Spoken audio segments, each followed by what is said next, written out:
Bismillahirrahmanirrahim. Assalamualaikum warahmatullahi wabarakatuh. Anak-anakku yang Bapak cintai, siswa dan siswi kelas 5 SDN Ciganjur 02. Selamat berjumpa kembali bersama Bapak Mirwan di Mapel Pendidikan Agama Islam dan Budi Pekerti. Pada pertemuan kali ini, alhamdulillah kita sudah sampai di pelajaran ke-9 dengan tema bahasan indahnya sholat tarawih dan tadarus Al-Quran.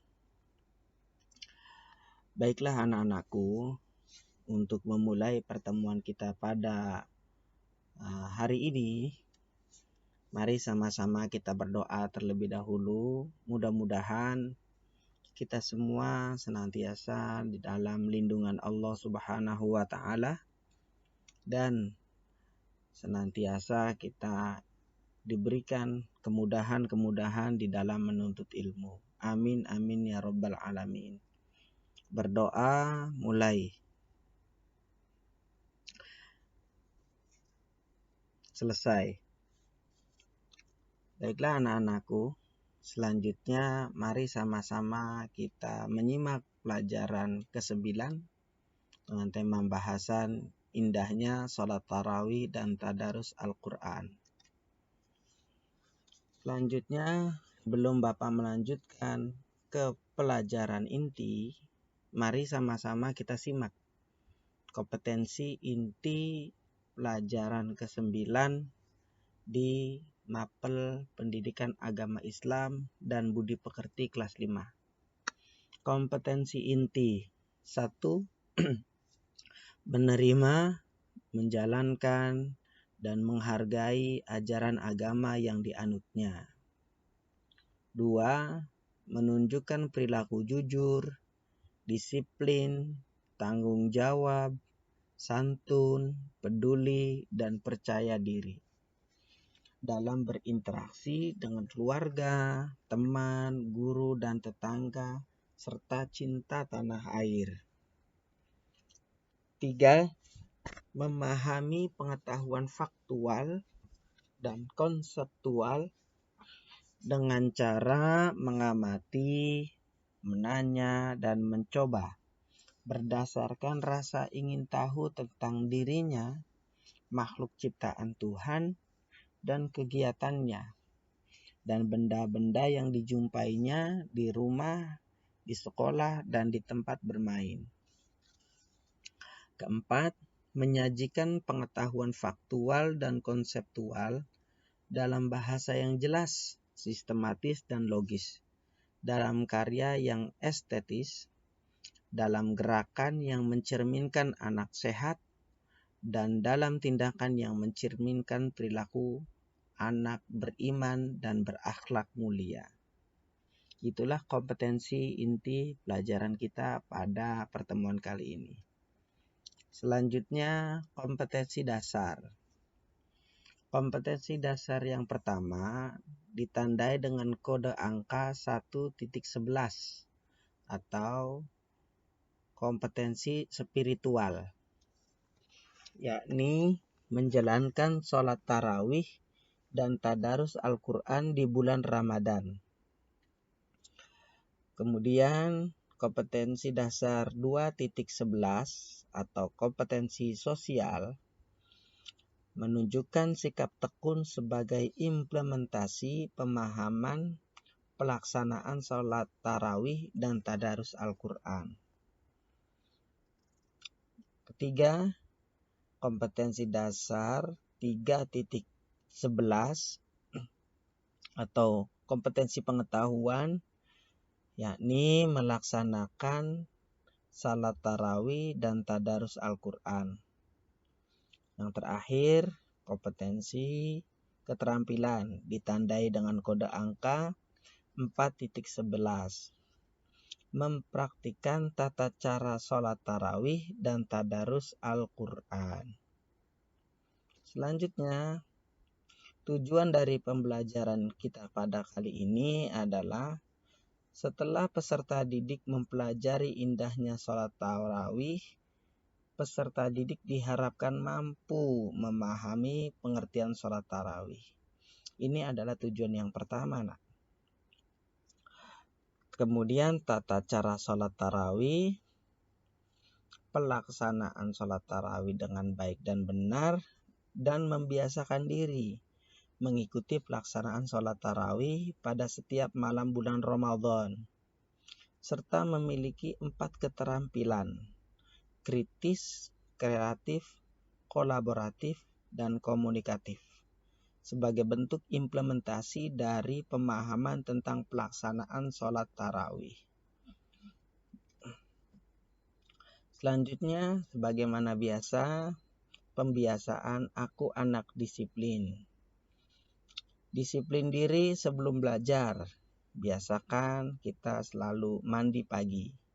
Karena mandi pagi adalah bentuk dari kepedulian kita terhadap kebersihan diri kita.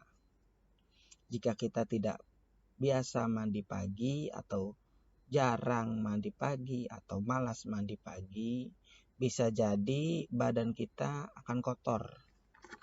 Kemudian ketika badan kita kotor, sangat bisa jadi kita akan mudah terserang penyakit.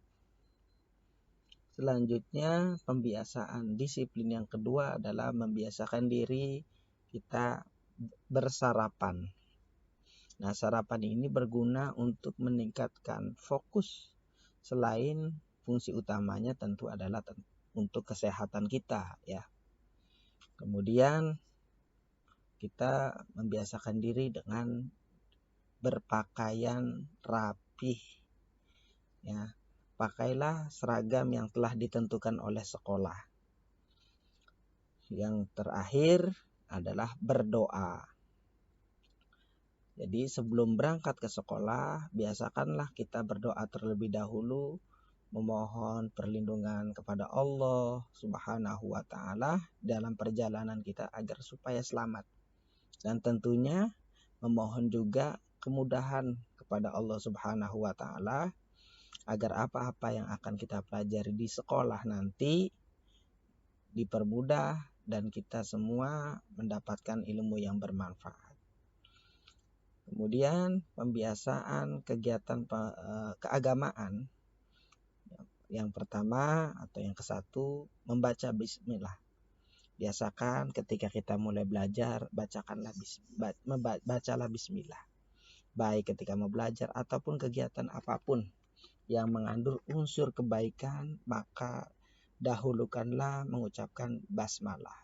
Bismillahirrahmanirrahim. Kemudian mengaji Al-Quran atau bertadarus. Kemudian pembiasaan keagamaan yang ketiga, melaksanakan sholat. Karena sholat adalah merupakan interaksi atau cara kita berkomunikasi dengan Allah Subhanahu wa Ta'ala sebagai Tuhan kita. Kemudian yang keempat adalah mengeluarkan infak sebagai bentuk sosial, kepedulian kita terhadap sosial, yang dimana ketika kita mengeluarkan infak ini, selain kita juga menunjukkan kepedulian kita terhadap lingkungan sosial kita, dalam hal ini orang-orang yang barangkali tidak mampu, kita juga sekaligus menjalankan perintah agama. Selanjutnya, biasakanlah kita membantu orang tua. Apapun pekerjaan orang tua, sebisa mungkin kita bisa membantunya. Yang terakhir adalah menolong sesama. Baiklah anak-anakku, mari kita amati video yang akan Bapak tayangkan ini. Silakan kalian cermati dengan baik dan kalian analisa ada apa atau apa yang kalian dapatkan dari video yang akan Bapak tayangkan ini. Video yang akan Bapak tayangkan ini bersumber dari YouTube. Oke, Bapak akan coba buka linknya.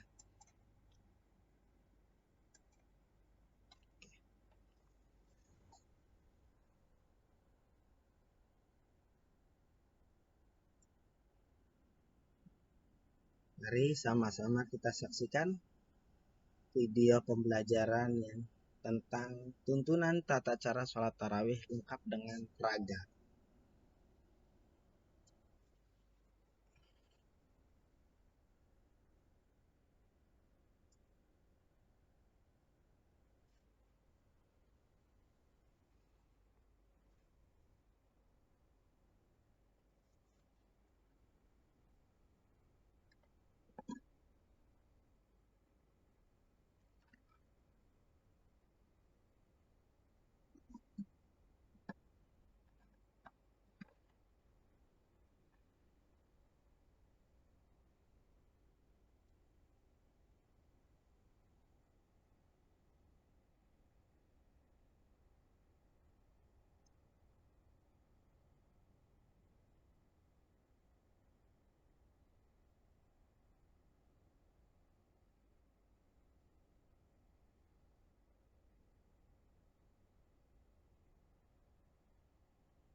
Itulah video yang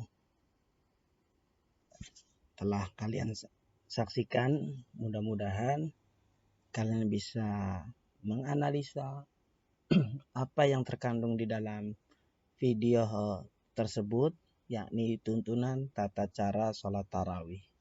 Silakan dianalisa apa yang kalian temukan di sana, ditulis.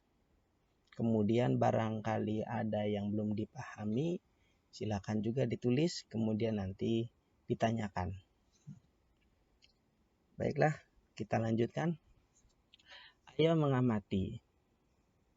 Nah, di bulan Ramadan ini ya ada 3 kegiatan minimal yang biasanya kita lakukan. Ya, bermula dari puasa. Yakni kewajiban kita sebagai umat Islam nih biasanya hanya ketika kita mendengar kata Ramadan pasti kita teringat tentang puasa. Nah, puasa ini adalah merupakan satu kewajiban kita ya, yang tentunya ini sudah dipelajari di semester 1. Tapi Bapak akan mereview kembali perintah tentang puasa sebagai bahan ingatan kembali ya. Ada di dalam surat Al-Baqarah ayat 183 yang berbunyi, ya ayyuhalladzina amanu kutiba alaikumusiyam kama kutiba alal ladzina min qablikum la'allakum tattaqun. Yang berarti, wahai orang-orang yang beriman, diwajibkan atas kamu berpuasa sebagaimana diwajibkan atas orang-orang sebelum kamu agar kamu bertakwa. Kemudian apalagi yang biasa kita ingat ketika kita mendengar Ramadan? Biasanya kita yang kedua ingat kata tarawih, sholat tarawih ya. Yang inilah yang akan kita bahas pada pertemuan kali ini, khusus tentang sholat tarawih. Dan apalagi tadarus. Nanti untuk tadarus ini di pertemuan yang selanjutnya. Baik, mari kita lanjutkan. Nah, sholat yang biasa kita kerjakan, sholat tarawih, alangkah lebih baiknya kita mengetahui ya perintah ini atau anjuran ini datang dari siapa. Rasulullah SAW menganjurkan kepada umatnya. Ini kita semua nih, umat Islam yang beriman kepada Allah Subhanahu wa taala dan beriman kepada Nabi Muhammad SAW. Nah, namanya umat Nabi Muhammad, kita semua. Untuk apa? Untuk melakukan sholat sunnah di malam hari pada bulan suci Ramadan. Jadi beliau ini menganjurkan untuk mengisi malam-malam kita di bulan Ramadan dengan sholat sunnah dan kegiatan sebenarnya dan kegiatan-kegiatan yang berfaedah atau yang mengandung unsur kebaikan. Nah, sholat sunnah yang dimaksud di sini adalah yang kita kenal dengan nama sholat sunnah tarawih ya. Jadi sholat sunnah yang dimaksud di sini adalah tarawih. Pak, kenapa nggak tahajud? Tahajud bisa dikerjakan di lain bulan Ramadan. Pak, kenapa nggak sholat witir? Witir pun sama. Hanya sholat tarawih yang punya waktu khusus. Maka di sini Rasulullah SAW sangat menganjurkan kita untuk menghidupkan bulan puasa di malam harinya untuk melaksanakan sholat tarawih. Rasulullah SAW bersabda dari Abu Hurairah radhiyallahu an berkata, bahwasanya Rasulullah SAW selalu menganjurkan kepada umatnya untuk melakukan qiyam pada bulan Ramadan, tetapi tidak memerintahkan kepada mereka, maksudnya umat ya atau kita ini. Rasulullah tidak memerintahkan dengan apa? Dengan perintah tegas, artinya dengan perintah wajib ya. Untuk itu beliau bersabda, barang siapa mengerjakan sholat sunnah di malam hari, maksudnya sholat tarawih pada bulan Ramadan karena iman dan mengharapkan pahala, niscaya dosa-dosanya yang terdahulu diampuni. Hadis riwayat Bukhari dan Muslim. Jadi sholat tarawih ini adalah anjuran dari Nabi kita Muhammad SAW untuk menghidupkan malam di malam bulan suci Ramadan. Nah, bukan malah kita menyia-nyiakan. Walaupun di siang harinya kita merasakan payah, merasakan letih, merasakan lapar, haus, tapi kita tidak boleh mengikuti rasa kelelahan itu. Ya, boleh-boleh saja istirahat sebentar, istirahat sejenak. Kemudian di malam harinya setelah kita berbuka, sholat maghrib, kemudian sholat isya, kita dianjurkan oleh Rasulullah untuk melaksanakan sholat tarawih. Nah, sholat tarawih itu sendiri bagaimana sih Pak? Satu kita bahas, mari sama-sama kita perhatikan dengan seksama pengertian sholat tarawih. Asal kata sholat tarawih ini berasal dari bahasa Arab. Ya, jadi kata tarawih ini berasal dari bahasa Arab. Dari asal kata apa? Roha. Ini ditulis dalam Indonesianya raha, tapi kalau dibaca nanti tidak roha. Ya, tulisan Arabnya dibacanya roha. Kemudian apa sih Pak artinya? Istirahat dan lega atau lega. Ini adalah asal kata daripada tarawih. Dari sini bisa kita pahami bahwasanya sholat tarawih ini adalah sholat yang dikerjakan tidak seperti biasanya, ya. Kita sholatnya bisa dibilang santai, tidak terburu-buru atau juga tidak terlalu lama, ya, santai, pertengahan. Maka di sini dikatakan istirahat atau lega. Nah, sholat tarawih adalah sholat sunnah yang dikerjakan secara khusus pada malam hari setelah melakukan sholat isya pada bulan suci Ramadan. Nah, tadi di awal sudah Bapak singgung, ya, sholat tarawih ini adalah sholat sunnah yang khusus hanya ada di bulan suci Ramadan. Jadi sangat rugi sekali bagi siapa saja yang meninggalkan sholat tarawih. Sangat rugi sekali karena sholat tarawih ini adalah merupakan ibadah yang secara khusus, ya, secara khusus ada di bulan suci Ramadan. Nah, bila bisa dilakukan atau dilaksanakan secara sendiri-sendiri. Laksananya boleh dikerjakan sendiri di rumah atau dimanapun, ya, boleh kok dikerjakan secara sendiri-sendiri ataupun secara berjamaah atau berkelompok. Boleh di musola, di masjid, atau barangkali di rumah bersama keluarga, ya, berjamaah. Kemudian adapun hukumnya adalah sunnah muakkadah, sunnah yang sangat dianjurkan. Nah, kita tahu hukum sunnah adalah apabila kita kerjakan maka ini akan mendapatkan pahala, sedangkan jika ditinggalkan memang tidak mendapatkan dosa, tapi dia menuai suatu kerugian. Kerugian apa Pak? Jelas, satu, sholat tarawih adalah ibadah khusus yang hanya ada di bulan suci Ramadan. Kedua, dia tidak mendapatkan kebaikan sunnah. Yang ketiga, orang yang menjalankan sholat tarawih adalah orang yang menunjukkan rasa cinta kepada Nabi Muhammad SAW, rasa patuh kepada Nabi Muhammad karena telah mengerjakan sunnahnya. Sebaliknya, orang yang meninggalkan sholat tarawih tanpa alasan, dia telah meredupkan di dalam hatinya rasa cinta kepada Nabi Muhammad. Sedangkan Nabi Muhammad adalah Nabi yang kita imani, Rasul yang kita imani, yang tentunya harus kita taati dan teladani akhlaknya. Nah, dalam sebuah riwayat diterangkan Rasulullah melakukan sholat tarawih secara berjamaah dalam 3 kali kesempatan saja. Jadi semasa hidup Rasulullah melaksanakan sholat tarawih ini berjamaah hanya 3 kali saja.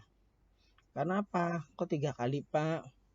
Dikarenakan beliau khawatir sholat sunat tarawih akan dianggap wajib oleh umat Islam, oleh kita. Nah, padahal ini adalah merupakan satu amaliyah atau satu perbuatan sunnah. Kenapa? Hal ini disebabkan oleh sifat kasih sayang Rasulullah yang tidak mau memberatkan umatnya. Kita tahu Rasulullah SAW ini sangat cinta, sangat menyayangi Rasulullah, sangat menyayangi umatnya. Bahkan akhlak Nabi diterangkan di dalam Al-Quran itu adalah akhlak yang termulia. Wa innaka la'ala khuluqin azim.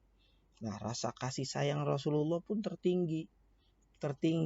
Manusia tidak ada yang menandingi rasa kasih sayang Rasulullah kepada orang lain. Karenanya sholat sunnah ini, sholat tarawih ini Rasulullah sangat menganjurkan, dan Rasulullah pun khawatir jangan sampai sholat tarawih ini dianggap suatu kewajiban. Kita bisa bayangkan jika sholat tarawih ini merupakan satu kewajiban, berapa banyak orang yang meninggalkan kewajiban. Sedangkan orang yang meninggalkan kewajiban maka dia akan mendapatkan dosa. Begitu. Jadi Rasulullah sudah sangat baik, sangat sayang kepada kita, membuka pintu lebar-lebar ibadah, membuka pintu lebar-lebar untuk kita melaksanakan ibadah, mendapatkan kebaikan, mendapatkan pahala di sisi Allah Subhanahu wa taala, yakni dengan cara menjalankan sholat tarawih, dengan cara menghidupkan malam di bulan suci Ramadan. Selanjutnya, tata cara sholat tarawih. Waktu sholat tarawih adalah setelah sholat isya, bukan setelah sholat zuhur, setelah sholat asar atau sholat subuh, bukan. Pak, kenapa nggak setelah sholat maghrib? Sholat maghrib dan waktu isya itu, waktu maghrib dan waktu isya itu sangat sempit. Jadi kalau sholat tarawih dikerjakan setelah sholat maghrib, maka pasti sholatnya akan terburu-buru atau tergesa-gesa. Maka sholat tarawih Rasulullah SAW menganjurkan waktunya setelah sholat isya. Bisa dikerjakan dengan jumlah rakaat sebanyak 8 rakaat. Jadi jumlah rakaatnya 8. Ataupun 20 rakaat dengan diakhiri salam pada setiap 2 rakaat. Ya, jadi jumlah sholat tarawih 8 rakaat ataupun 20 rakaat dengan ditutup salam di setiap 2 rakaatnya. Atau bisa juga sholat diakhiri salam pada rakaat keempat. Nah, hal ini jarang kita lihat ya. Kita biasanya melaksanakan sholat tarawih setiap 2 rakaat salam gitu. Apa perbedaan jumlah rakaat ini akan menjadikan permasalahan? Tidak, jelas. Tapi kita sekarang mempelajari ya perbedaan ini, dan kita diharapkan timbul rasa saling menghargai, saling menghormati. Toh juga yang 8 rakaat ataupun 20 rakaat ini memang benar adanya. Nah, perbedaan jumlah rakaat ini didasarkan pada sejarahnya. Jadi pada zaman Rasulullah pelaksanaan sholat tarawih dilaksanakan sebanyak 8 rakaat. Sedangkan mulai pada zaman Khalifah Umar bin Khattab, sholat tarawih dilaksanakan sebanyak 20 rakaat. Apa kok beda? Nah, Sayyidina Umar pernah mengatakan, ini adalah satu kenikmatan. Maka ketika kita mendapatkan satu kenikmatan, pengennya kita berkurang apa bertambah? Pasti bertambah.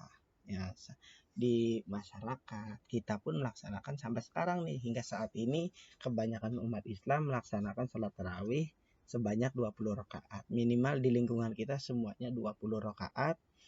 Kemudian ditambah dengan witir ya 3, jadi 23.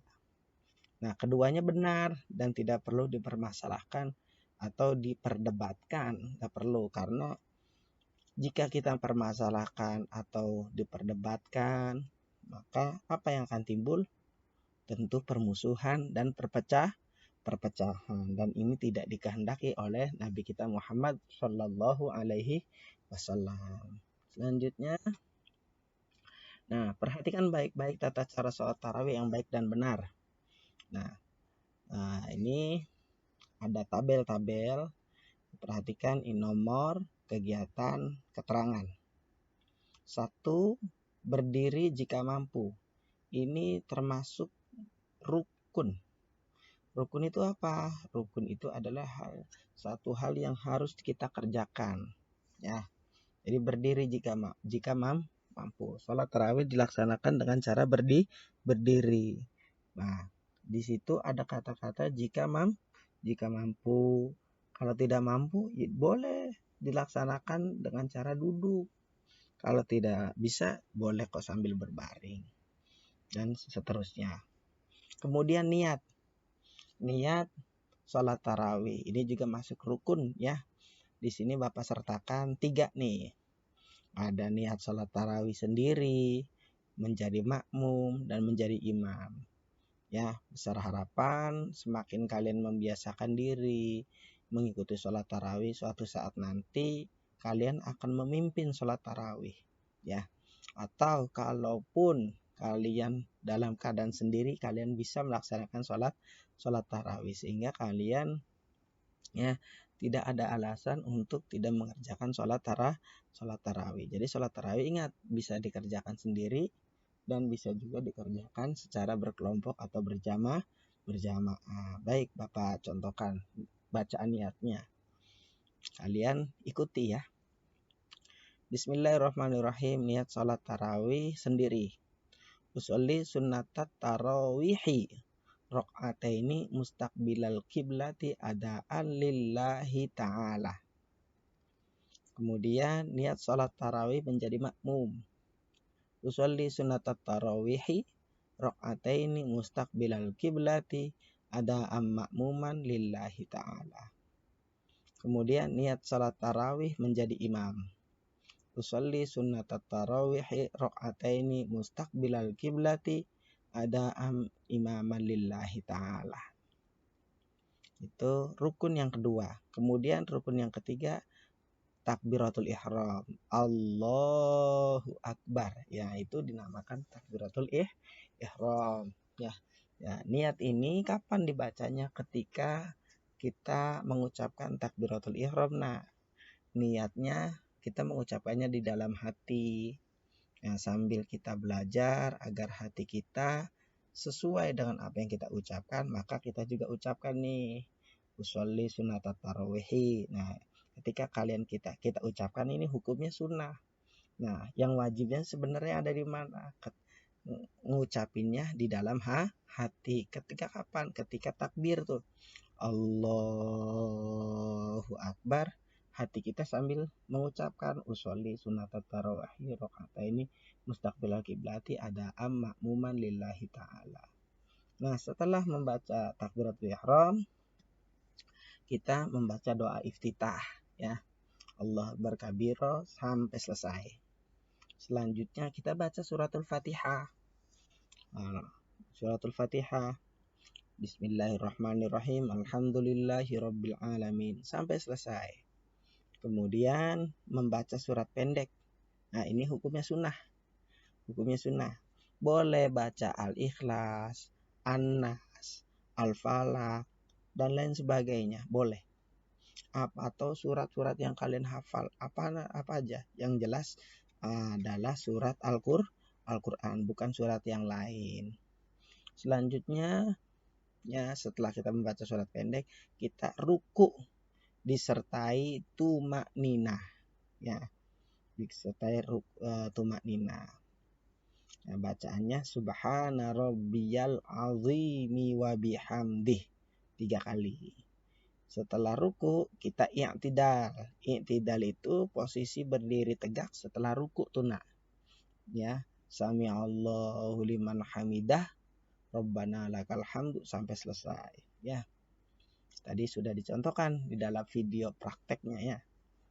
Kemudian yang ke-9, sujud disertai tumakninah. Setelah sujud, yang ke-10 duduk di antara dua sujud disertai tumak nina juga. Ya, ini bacaannya duduk di antara dua sujud apa? Rabbil firli warhamni wajburni warfa'ni warzukni wahdini wa'afini wa'afwani. Yang ke-11 duduk tahiyat akhir. At-tahiyat. Duduknya tuh ya. Yang 12 baca tahiyat akhir. At-tahiyatul mubarakatus sholawatut thayyibatu lillah. Assalamu alayka ayyuhan nabiyyu wa rahmatullahi wa barakatuh. Assalamu alayna wa ala ibadillahis shalihin. Asyhadu an la ilaha illallah wa asyhadu anna muhammadar rasulullah. Yang ke-13 baca sholawat. Allahumma sholli ala sayyidina Muhammad wa ala ali sayyidina Muhammad. Kama shallaita ala sayyidina Ibrahim wa ala ali sayyidina Ibrahim. Wa barik ala sayyidina Muhammad wa ala ali sayyidina Muhammad. Kama barakta ala sayyidina Ibrahim wa ala ali sayyidina Ibrahim fil alamina innaka Hamidum Majid. Yang terakhir selanjutnya kita baca salam. Assalamualaikum warahmatullahi wabarakatuh. Nah, ini mohon maaf Bapak salah ketik, harusnya rukun ya. Ya, harusnya rukun. Salam yang pertama ini rukun, yang sunnah itu salam kedua. Nah, salam yang kedua. Apa manfaatnya atau apa faedahnya ya? Ketika kita salam yang pertama, misal assalamualaikum warahmatullahi, kemudian kita tiba-tiba buang angin. Nah, kalian sudahi saja, jangan dilanjutkan salam yang kedua. Artinya kalau kalian sudahi, sholat berarti sudah selesai. Tapi ketika kalian assalamualaikum warahmatullahi wabarakatuh menoleh sebelah kanan, kemudian mohon maaf batal wudhunya dengan misalnya kentut gitu ya. Nah, kalian lanjutkan tuh salam yang kedua. Assalamualaikum warahmatullahi wabarakatuh. Nah, berarti sholatnya batal. Kenapa? Karena sholatnya dianggap belum selesai.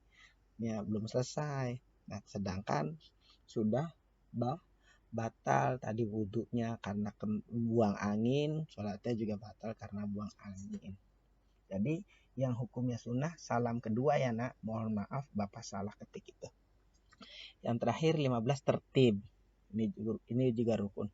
Artinya tertib ini apa? Pekerjaan atau rukun yang pertama, yang kedua ini kan jangan ditukar. Ya, yang pertama ya pertama, yang kedua yang kedua, tiga. Ya. Nah, tumak nina itu apa sih Pak? Ruku disertai tumak nina, i'tidal disertai tumak nina, sujud disertai tumak nina, duduk di antara dua sujud juga disertai tumak nina. Tumak nina itu apa sih Pak artinya? Nah, tumak nina itu artinya berhenti sejenak. Ya, jadi ketika kalian pindah gerakan tuh, misal setelah baca surat, kalian kan ruku tuh nak. Misalnya Al-Ikhlas, walam yakul lahu kufuwan ahad. Allahu Akbar, jangan langsung baca subhana rabbiyal azimi wa bihamdi, tapi berhenti dulu sejenak. Allahu Akbar ya. Lamanya sejenak itu seperti apa Pak? Seperti kamu baca subhanallah. Ya, kurang lebih 1 detik. Ya, subhanallah begitu ya. Baru kamu langsung baca bacaan ruku ya. Subhana rabbil azimi. Begitupun rukun-rukun yang ada tumak ninanya. Nah, kemudian menurut sebagian ulama ya, kita lihat di buku ya, di setiap rakaat dianjurkan setelah membaca Al-Fatihah kita dilanjutkan baca surat Al-Ikhlas atau yang kita kenal dengan surat Kulhu ya.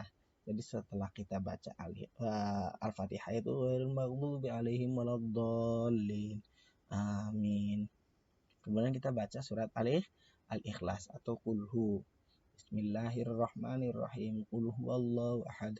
Allahus samad. Lam yalid wa lam yulad wa lam yakul lahu kufuwan ahad. Ya. Nah, seperti itu. Nah, itu adalah tata cara sholat tarawih yang baik dan yang benar. Baiklah anak-anak, ini pelajaran kita pada kesempatan kali ini. Mudah-mudahan apa-apa yang kita bahas menjadi tambahan pengetahuan sekaligus menjadi tambahan pemahaman kita tentang sholat tarawih. Sehingga apa? Sehingga kita terbiasa melaksanakan sholat tarawih di setiap bulan suci Ramadan dan mempraktikannya.